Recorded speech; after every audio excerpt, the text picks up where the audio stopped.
হিসেবেই তার পরিচয় নয়, তার মূল পরিচয় হচ্ছে সে একজন সত্যিকার অর্থেই একজন মুক্তিযোদ্ধা, কিংবদন্তির মুক্তিযোদ্ধা।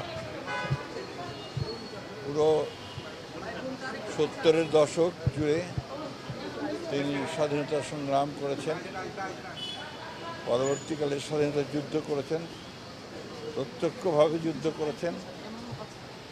পরবর্তীকালে নীতির সঙ্গে মিল না হওয়ার কারণে আওয়ামী লীগ থেকে বেরিয়ে এসেছেন।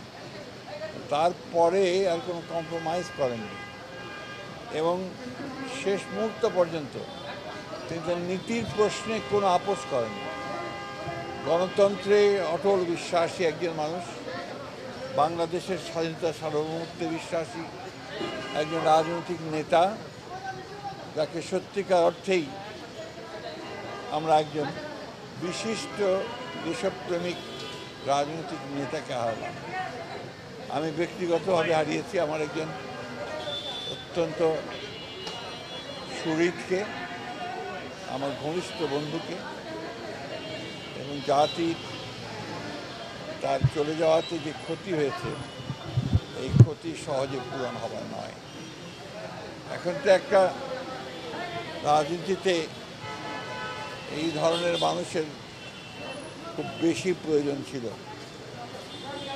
তার চলে যাওয়া আমাদের সকলের জন্য অত্যন্ত দুঃখের, কষ্টের।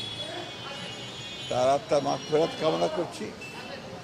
পরম করুণাময় আল্লাহ তাআলার কাছে দোয়া চাইছি, আল্লাহ তাআলা তাকে যেন বেহেশত নসিব করেন এবং তার পরিবারের সদস্যদেরকে এই শোক সহ্য করবার তিনি যেন শক্তি দান করেন।